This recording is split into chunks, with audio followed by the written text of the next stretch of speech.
Radio Bonne Nouvelle présente Héros de la foi, de l'Afrique à l'Océanie, des Amériques à l'Asie, en passant par l'Europe et les îles. Parcourez pendant une demi-heure l'histoire de ces hommes et femmes qui ont fait et font encore les temps forts de l'Église. Découvrez le secret de leur prouesse et aussi les raisons de leurs échecs. Tous les jeudis à partir de 21h, vous êtes les bienvenus chez les Héros de la foi, l'univers dans lequel la consécration crée l'espoir.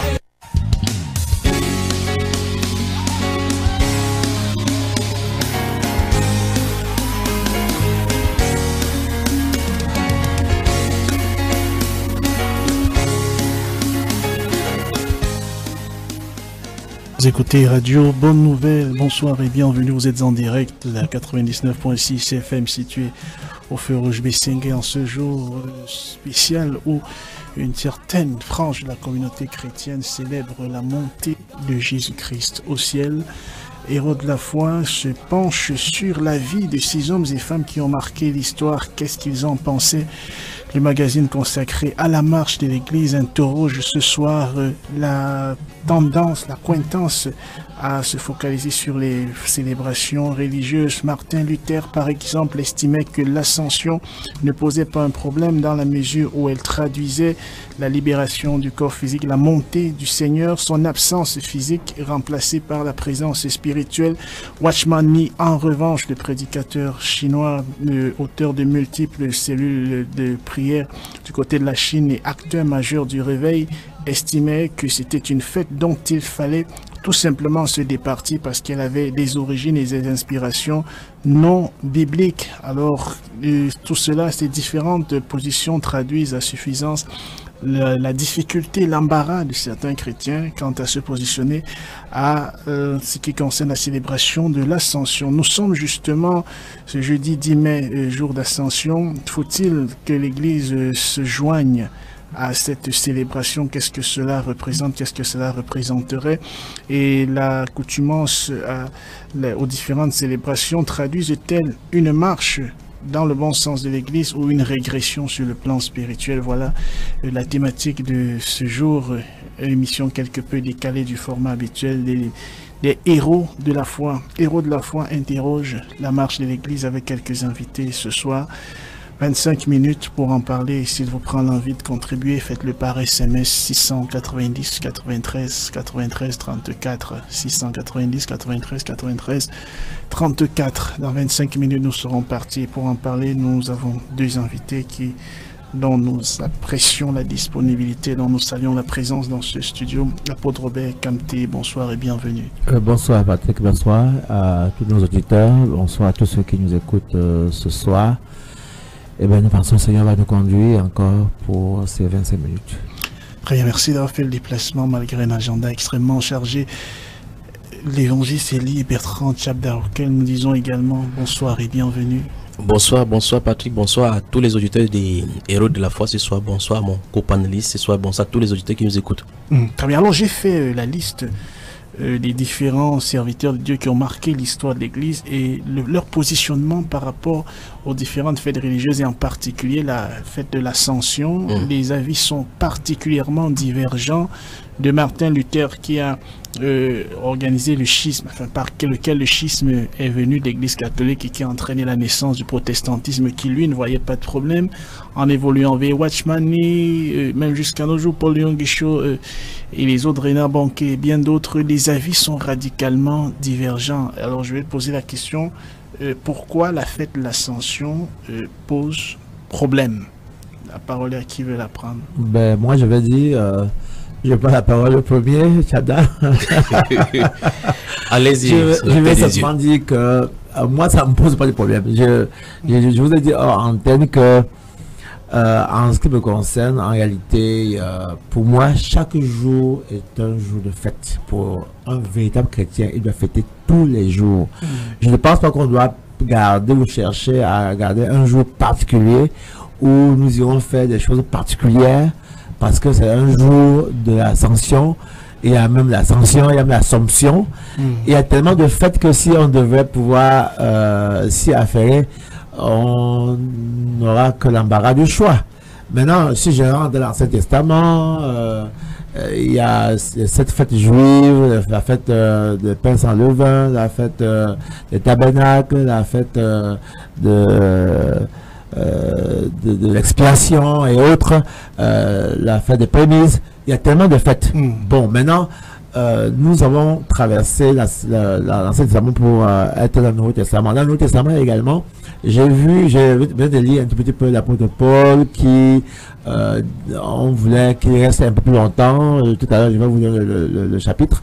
Alors, il a dit non, il faut que je fasse la fête de la Pentecôte à Jérusalem. Bon, donc, est-ce que cela avait une particularité? Maintenant, quand je suis allé lire dans Colossiens, chapitre 2, le verset 16, le même Paul, il nous a demandé de faire attention qu'on ne joue pas à partir d'une fête. Non, en ce qui me concerne, en réalité, si quelqu'un veut faire, si un pasteur veut faire un culte particulier le jour de l'ascension du Seigneur Jésus, s'il veut, si c'est un jour férié comme aujourd'hui et qu'il veut faire une réunion spéciale à son église, je n'ai pas de problème. Mais moi, j'en fais pas, j'ai pas fait. Mais si un frère veut prier ce jour-là à son église, ok, frère, c'est un jour un jour libre. Alors retournons à l'église et prions. Je n'ai pas de problème. Bon, maintenant, ceux qui vont en faire un jour pour idolâtrer, un jour, machin, non, je crois qu'il faut faire très attention et puis laisser les choses aller. Moi, je ne veux pas dire que si tu fais une réunion le jour de l'ascension, tu as péché. Si tu n'en fais pas, tu as péché. Je suis pas de ce côté-là, je suis assez équilibré. Non, mais il voulait prendre la parole pour dire que je crois si ce n'est pas Père Camto, c'est le fils Camto qui avait dit la même chose ici, c'est le même principe, c'est pour la fête de Noël sur ses antennes, c'est toujours en disant que chaque jour c'est on fait la naissance de Jésus. Si chaque jour on fait la naissance de Jésus et que chaque jour encore on fait l'ascension de Jésus, c'est un problème. Le jour il est né, c'est pas le jour il est monté aussi, c'est pour ça que je sens de prendre la parole. C'était juste pour mettre un peu de l'ambiance dans la salle. Mais je voulais dire quelque chose, c'est dans le livre des Proverbes chapitre 19 verset 16, la Bible déclare dans la partie A que celui qui garde ce qui est commandé garde son âme. Ça veut dire que le commandement, l'obéissance au commandement nous préserve de l'âme, dans notre âme. En réalité, ce qui se passe, c'est que lorsqu'on lit l'histoire de la Bible, avant de toucher le cadre, de le commenter sur Matthieu et puis Watchnawani, dont vous avez fait état dans votre introduction, lorsqu'on lit l'histoire de la Bible, on voit effectivement qu'il y a une certaine chose que Lucifer a toujours voulu faire à l'œuvre de Dieu. Chaque fois quand Satan a coopté les sacrificateurs, ceux qui sont censés conduire le peuple de Dieu, comme dans le cas des pharisiens et des sadducéens, on voit toujours qu'ils placent les traditions au détriment du commandement de Dieu. Et c'est ce qui crée le problème. Ils ne déplacent pas des choses très loin, ils déplacent toujours les hérésies, les hérésies elles-mêmes sortent de la Bible. Il suffit de prendre certaines doctrines, le groupe de la gnose, les développements qu'on en fait, la franc-maçonnerie tire des choses. Par exemple, vous allez voir dans la franc-maçonnerie, ce qu'on appelle les religions à mystère, ils vont prendre certains extraits. Jésus, dans Jean chapitre 8, écrivait au sol. Il pose la question, qu'est-ce qu'il écrivait au sol? Si la Bible avait voulu mentionner ce que Jésus écrivait au sol, on le dirait.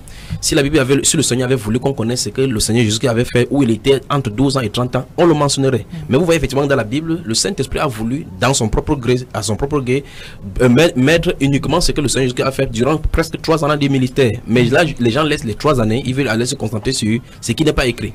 Et c'est ça le vrai problème.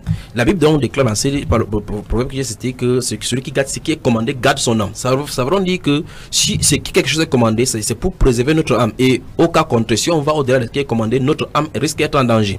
Maintenant, nous voyons cette fête-là débuter à partir du 4e siècle. Alors, donc, ça veut dire que la naissance de l'Église catholique. Et c'est justement cette institution-là qui va instituer plusieurs fêtes dites cardinales au milieu des institutions. Aujourd'hui, lorsque vous entendez presque dans tous les médias, on va dire que les chrétiens du monde entier célèbrent la fête de l'ascension de Jésus. Il faut qu'on dise aux gens qu'il y a des gens qui vont au sens opposé avec cela. Parce qu'on doit garder ce qui est commandé. Il n'est nulle part dont fait mention du fait qu'on doit célébrer cela. Par exemple, nous voyons dans la Bible, dans Marc chapitre 7, Jésus reproche justement au groupe de pharisiens qu'ils mettent leur tradition en marche par rapport au commandement de Dieu et ils insistent que les hommes puissent obéir à cela. Maintenant, quand le pasteur dit qu'il ne voit pas de mal à cela, c'est la même chose qu'on a dit pour la fête de Noël. Nous voyons là une espèce de compromission parce qu'en réalité, Dieu ne nous a pas demandé de le faire. Plutôt, nous voyons dans 1 Corinthiens chapitre 5, si nous lisons le verset 7, nous voyons effectivement quand l'apôtre Paul dit que Christ, notre Pâque, a été immolé, puis il dit célébrons donc la fête non avec des pains, avec, quoi, non avec le vin de le vin de la malice. Et dans 1 Corinthiens chapitre 11, où il parle de cette célébration, il dit, en citant la parole du Seigneur Jésus, que j'ai reçu du Seigneur ce que je vous ai appris, que le jour, la nuit où vous livrez, pris du pain. Et puis il dit, le Seigneur, il cite encore ce que le Seigneur a dit aux 11 apôtres en disant, Jésus a insisté. Si le Seigneur a insisté à l'apôtre Paul, longtemps après avoir révélé, célébré ça physiquement avec ses apôtres, et qu'il a expliqué dans la révélation l'événement qui s'est passé dans la soirée, ça veut dire qu'il tient véritablement à cela. Et l'apôtre Paul cite dans 1 Corinthiens chapitre 11 en disant, faites ceci en mémoire de moi. Et quand nous disons dans le commandement où le Seigneur Jésus a fêté cela dans Luc chapitre 22, Jean chapitre 13, nous voyons effectivement que le Jésus a dit, vous savez ces choses, vous êtes heureux pourvu que vous les pratiquiez. Donc il dit, vous avez vu cela, pratiquer. Donc alors la seule fête donc de l'église, ce qui concerne l'église, c'est la seule fête, c'est la fête de la Pâque, c'est-à-dire que la mort de Jésus. Parce que dans 1 Corinthiens 11, il a dit, chaque fois qu'on fera cela, on annoncera la mort. Donc il n'est pas question d'annoncer la résurrection du Seigneur Jésus. Le jour où il est ressuscité, il a dit à Marie là-bas, ne me touche pas, je ne suis pas encore monté, dans Jean chapitre 19, je ne suis pas encore monté vers mon Père. Et quand il est monté pour expier, parce qu'il fallait qu'il sanctifie le chemin, les choses du céleste, il est revenu maintenant, on pouvait le toucher, il pouvait manger, ainsi de suite. Donc en réalité, ça veut dire que le chrétien... Donc la seule fête qui a droit de citer à l'église, c'est la Pâque. Exactement. Ça veut dire que toute autre fête qu'on institue au milieu de l'église, c'est une tradition d'homme. Mais le point important, c'est ici. C'est que, souvenons-nous qu'on ne décale pas des choses loin des choses de Dieu. C'est pour ça que les doctrines peuvent il y a un habillage spirituel. Par exemple, lorsque nous parlions ici, l'une des années, nous avons parlé sur le Vincent d'Exemple. Vous allez voir, ils ne diront jamais que le Vincent d'Exemple, c'est la naissance de Satan. Ils ne diront pas, ils vont toujours parler de Christ. Mais en toile de fond se trouve dans les célébrations païennes. Parce que vous allez remarquer, je crois que l'une des émissions, si nous faisons des émissions, il faut qu'on voit les origines de toutes ces choses-là. Parce qu'en réalité, on fait avec la connotation chrétienne. C'est tout simplement parce que si on célèbre ceci en milieu de l'église, je dirais tout simplement que lorsqu'on est riche, on cherche toujours la distraction. Rome est tellement riche qu'elle cherche comment se distraire. Il trouve des stratagèmes pour pouvoir impliquer les gens dans l'idolâtrie. Les chrétiens ne doivent pas célébrer cela parce que, enfin, toute fête que l'église catholique, il n'y a aucune fête que l'église catholique célèbre ou bien a ordonné de célébrer qui est scripturaire. Parce qu'en toile de fond, nous avons vu une fois ici, en lisant les deux Babylone d'Alexander Hislop et puis particulièrement l'histoire de l'église catholique des villes d'Iran, nous avons vu effectivement comment il démontre dans ces documents que la festivité païenne qu'on avait jadis célébrée dans toutes les dimensions, l'église catholique n'a pas rompu avec cela dans la population, c'est-à-dire la conversion, comme on a vu l'apôtre Paul à Thessalonique, il a fait que les gens abandonnent les idoles pour servir le Dieu vivant et vrai. On a plutôt christianisé des sources d'eau, des amulettes, ainsi de suite, et donné le nom païen, le nom chrétien. Par conséquent, aujourd'hui, beaucoup de personnes Sainte Fête Victoire, Saint Joseph, ils croient avec la connotation de Joseph, ils pensent que c'est ces personnages de la Bible qui sont célébrés. Pourtant, en temps de fond, c'est tous ces esprits. Or, la Bible déclare qu'il faut pas qu'on soit en communion avec les démons. Voilà.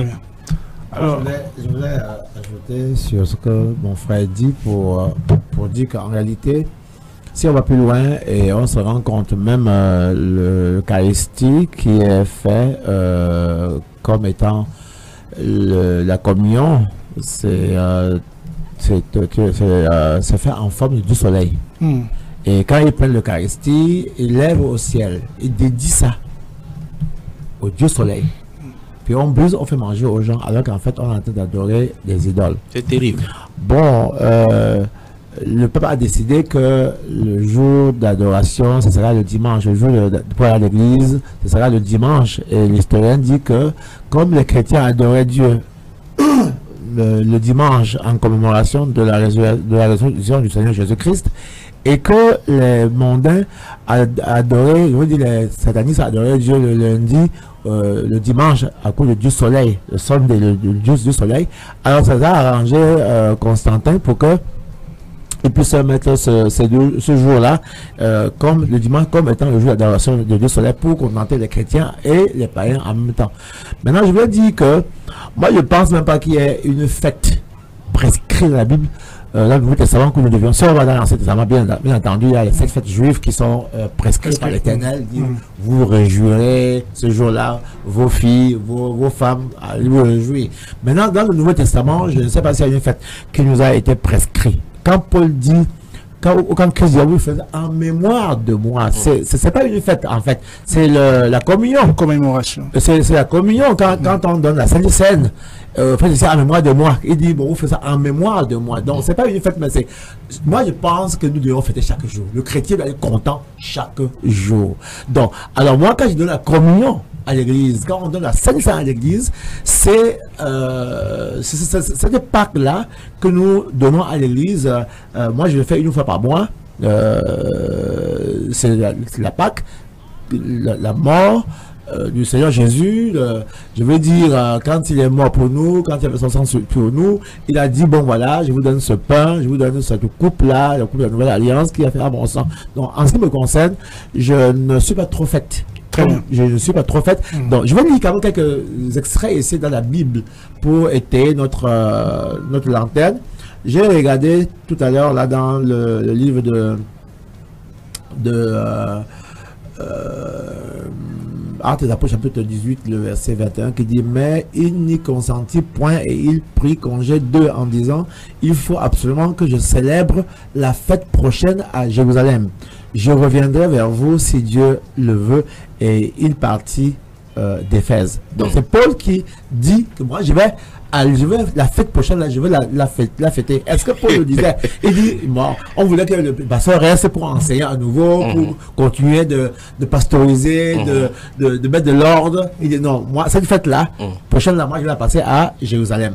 Maintenant, je vais plus loin, dans 1 Corinthiens, chapitre 1er, il est dit, c'est le bon don, comme c'était...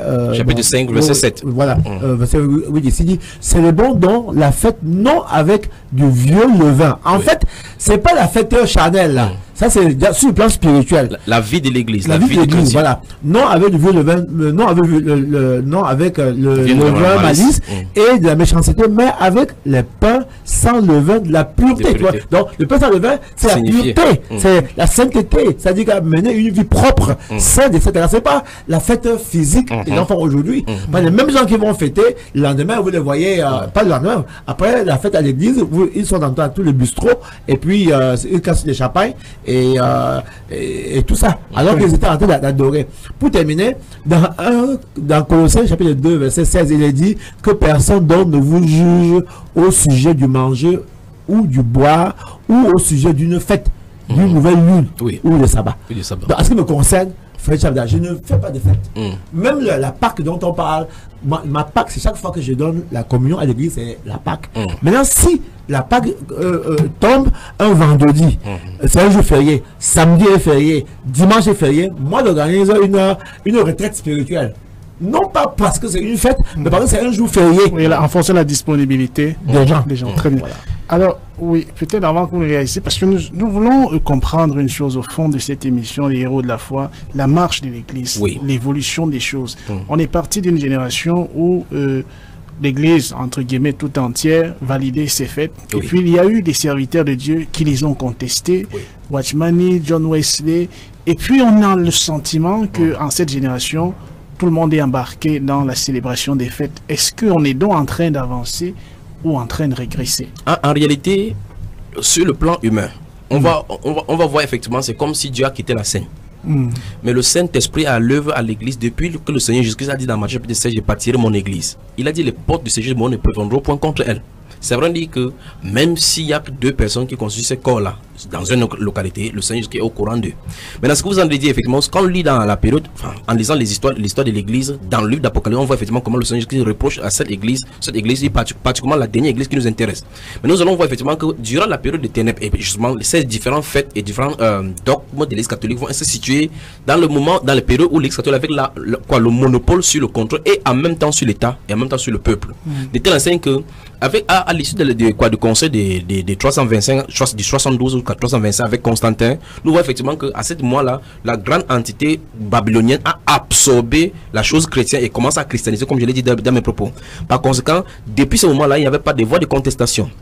Vient maintenant le Seigneur Jésus-Christ qui a suscité Matthieu Luther dès le départ avec le juste vivant par la foi, parce qu'en réalité la parole qui sort dans mon juste vivant par la foi dans cette Romains chapitre 1 verset 17 là-bas de Matthieu Luther n'est pas portée pour réformer totalement l'église. C'était parce qu'à ce moment de cette période là particulièrement, il y avait la vente d'indulgence et le Saint-Esprit combattait cela. Donc la proportion de lumière que le Seigneur donne, c'est pas en fonction de la proportion des ténèbres. Mais maintenant Dieu a promis dans la Sainte Écriture que au temps du soir la lumière apparaîtra. Quand la lumière vient, c'est pour mettre en nu tout ce qui est caché. Parce que en fait, pour que l'église puisse entrer dans la rédemption totale, ce que nous attendons, l'enlèvement, il va falloir qu'on soit sans tache ni ride. Et par conséquent, à la fin, donc, le Seigneur Jésus suscite donc des gens avec des éclairages, parce qu'il a dit que la connaissance augmentera.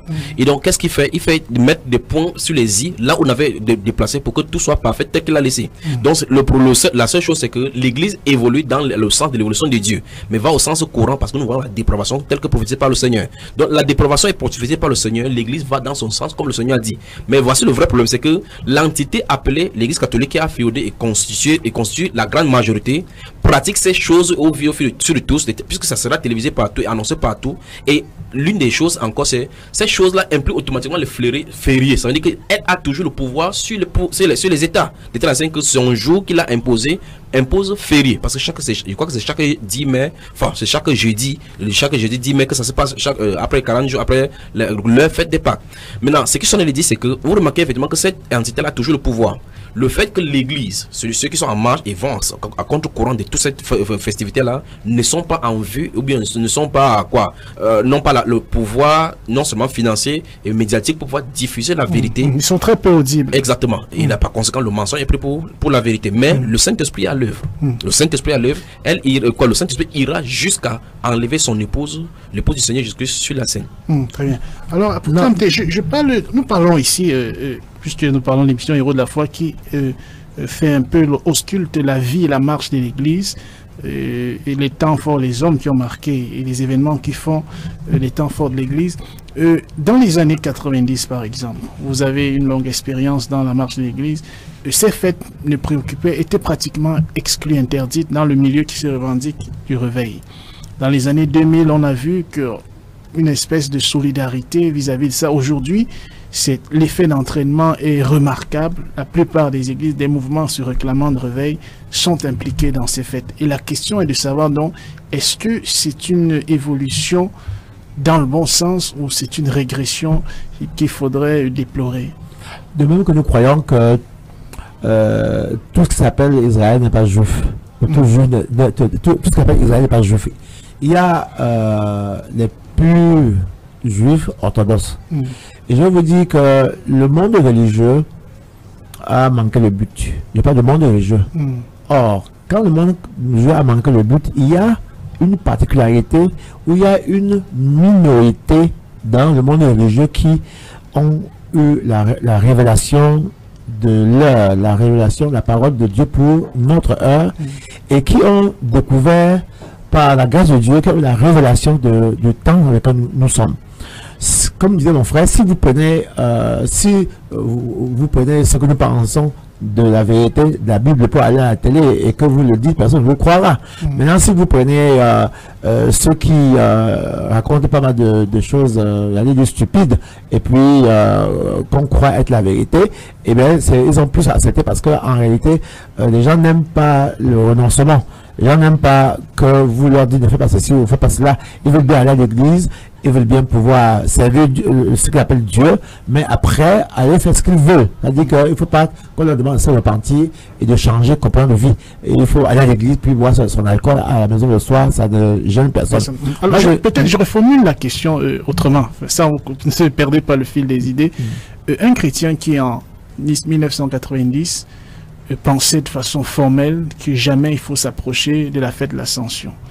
En 2000, il estime que c'est pas grave si on célèbre la fête de l'Ascension. En 2018, il lui-même s'est investi dans la fête de l'Ascension. Alors la question qui me vient à l'esprit, est-ce que lui, il est en train d'avancer d'un point de vue spirituel? Est-ce qu'il a eu l'éclairage, la révélation, ou alors il régresse? Non, mais je crois que au fur et à mesure que le temps avance, la dépravation, n'est-ce pas, s'augmente et Satan double des efforts parce que nous sommes dans un monde où il y a un combat entre Dieu et Satan, un combat entre l'Église chrétienne qui est née de nouveau et l'église chrétienne nominale. Il y a un combat. Maintenant, Satan cherche à vaincre et il marque le point. La civilisation, la télévision, le WhatsApp, le YouTube et tout cela concourt pour que Satan gagne du terrain. Donc, je vais vous dire, répondre plus directement, moi, je suis de ceux qui ont commencé dans la première église, je veux dire, pentecôtiste au Cameroun. La première église pentecôtiste au Cameroun, c'est l'église, l'Assemblée chrétienne témoin de Christ. Nous avons, qui est née en 1964. Et quand vous regardez même dans les papiers, cette église a été autorisée avant l'église catholique. Est-ce que vous comprenez ça? Bon, maintenant, quand j'ai cru en 1973, dans l'Assemblée chrétienne, on ne pouvait pas voir une femme porter un pantalon. On ne voyait même pas les femmes mettre des boucles d'oreilles, encore moins les rouges à lèvres. Mais je m'en suis rendu compte qu'aujourd'hui, certaines personnes dans ces églises-là... Le pasteur, comme il vous pose la question, est-ce que vous prêcherez contre ces choses-là aujourd'hui? Si. Ok. Dans mon église, on ne met pas les pantalons. Dans mon église, on ne met pas les rouges à lèvres. Mais pourquoi ça doit être seulement dans l'église? Non, je dis je prêche à l'église. Oui. Donc, les bébés qui croient en moi et qui croient ce que j'enseigne ne portent pas de rouge à lèvres, ne mettent pas de rouge à lèvres, ne portent pas de pantalons pour les femmes, ne mettent pas les bijoux. Alors donc il y a eu... Voilà, donc il y a eu, qui parle, il y a eu régression. Il y a eu régression, très bien. Il y a eu régression par rapport au moment où j'ai cru à l'église pentecôtiste et aujourd'hui. C'est-à-dire que, et même la majorité des églises pentecôtistes qui sont venus aujourd'hui prêchent plutôt pour de l'argent. Très bien.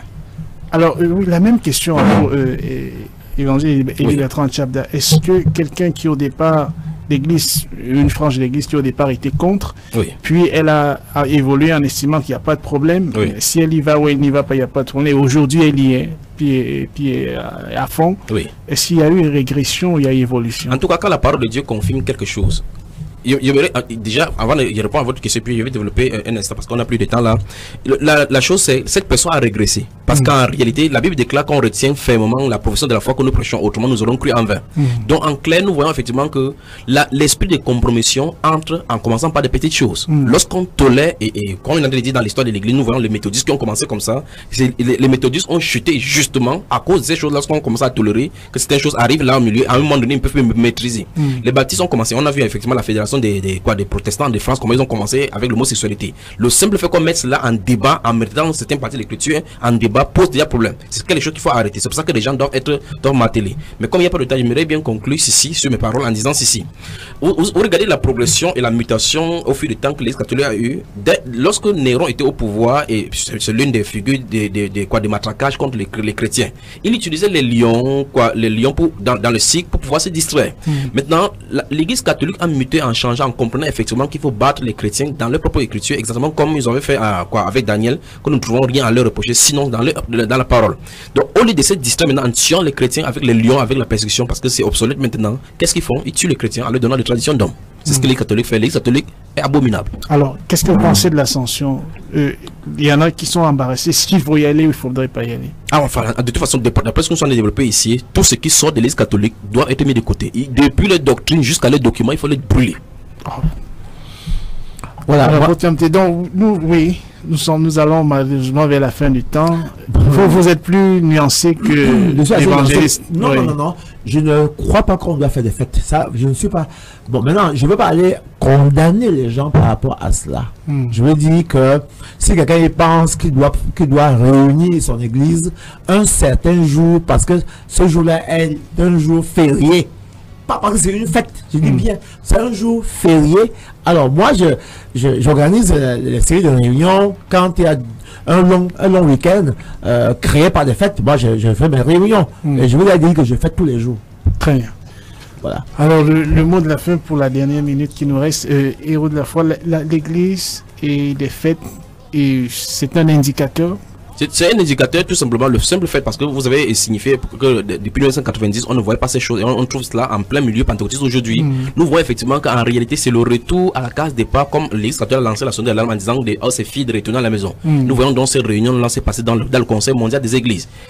Tout ceci montre clairement que tous ces compromissions vont pousser dans les églises filles à retourner à l'intérieur et applaudir, à acclamer la main et communier avec elles. Nous voyons effectivement, ce n'est pas seulement ce cas, nous voyons les franges, certaines franges des pentecôtistes commencer à aborder même l'attroupement, les soutans avec même les crucifixes avec des blagues catholiques en disant qu'il n'y a pas de mal à cela. C'est cette phrase, il n'y a pas de mal à cela, qui fait rester l'ancien qu'on peut entrer dans la compromission et finalement c'est noyé. Et j'ai dit ce qui est dit ici dans Proverbe chapitre 19 verset 16, que celui qui garde ce qui est commandé garde son âme. Très bien, merci, ce sera le mot de la fin. Merci infiniment pour Kamté d'être passé. Merci Elie Bertrand Tchabda. Merci à vous, chers auditeurs, d'avoir fait le parcours avec nous. Héros de la foi, l'émission qui interroge la marche, l'évolution de l'Église et qui met en lumière la vie de ces hommes et femmes et même de ces événements qui ont fait et font encore les temps forts de l'histoire de l'Église. Nous revenons la semaine prochaine à la même heure et bien sûr sur la même fréquence. À très bientôt. Shalom.